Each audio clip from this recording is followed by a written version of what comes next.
Hello, hello. Welcome to day number 10, I believe. That's the annoying bird. I don't know if you can hear it, but it's really it's very nice when it wakes you up 4 o'clock in the morning, 6 o'clock in the morning. Just want to throw meditation out of the window, but you do not. But with all seriousness, it's you know, this meditation, I'm starting to think that it really depends on the person,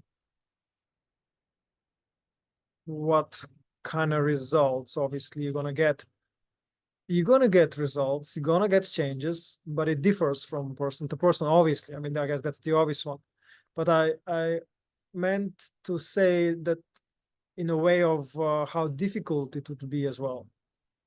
So I've noticed that if you have people with traumatic childhoods, something bad happened, or even if there's emotional abuse, neglect, or God forbid something physical as well.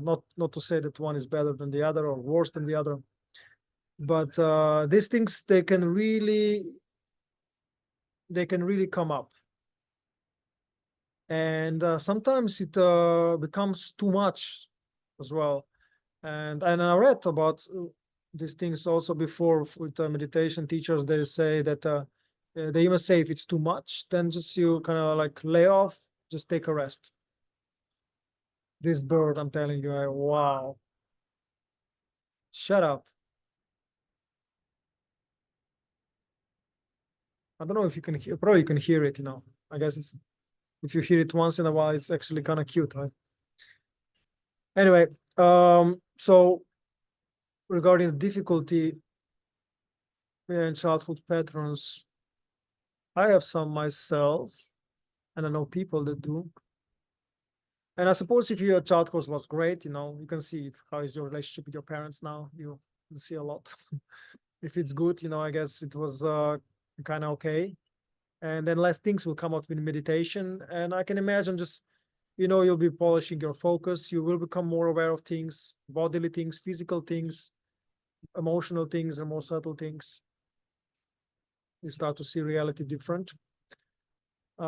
Your behavior will also change. You should observe if you do it accurately, you'll observe behavioral changes as well. And also actions that you're taking and the results that you're getting. And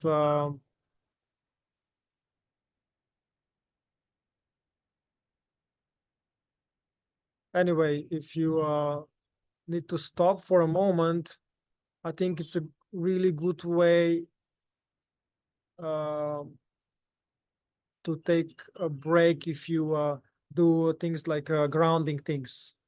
That would mean like some physical things. It can be from the foods that you eat, maybe more root vegetables, more meats. And if you do something physical, even if you, I don't know, if you do something artistic, maybe like create a sculpture or paint something, create some music, whatever it is, maybe dance. Maybe you want to do, some gym, some lifting. It's great to walk in the nature around and see, especially barefoot, because that will ground you and it will take you a little bit away. Especially for men, you tend to, get out in the head, and also for women, actually, doesn't really matter. But that will kind of pull you back into the physical reality, so you don't go too much into all these patterns, because they can carry you away, and the emotions that come sometimes they're so difficult. It will also influence you physically. They even call it like a spiritual crisis, I believe. So in this video, yeah, I wanted to mention these things because they are kind of normal. They come with the territory. and it's good to know about them, and that if you can expect them, you can find better answers how to address them. Otherwise, you just go to turmoil, and you stop to like this practice, and you'll stop it, and I think if you have to, then you do. So just some bugs on here. So if you have to, you do, but I still believe it's useful to continue it. And besides the grounding things that you can do, I think it's also physical things. I think it's also beneficial if you either talk to somebody about your things, or if you do some type of therapies, where you talk about things, or maybe work with energy, I don't know, whatever is your thing. But anyway, to address your concerns, your fears, if they get really um, out there for you, and it's too difficult to just be detached and just observe them, sometimes it's becomes so difficult that you feel like you cannot handle it, and then it's difficult to observe this overwhelm, because you get sucked into it. So these are the things that you can do. So maybe I didn't even know what I'm going to talk about, but this came up, and I like it to be like that it's spontaneous. So maybe I could title this video like when you have issues and too much disturbances arise, what to do with it, and it was happening for me a bit as well. And it's funny because the more aware you become, the more aware you become of your issues in the world, and it can become even, well, it becomes more than you were coping with even before you started the meditation practice. So doing this challenge became like a bigger thing than I imagined. But I'm still able to continue, and yeah, I am.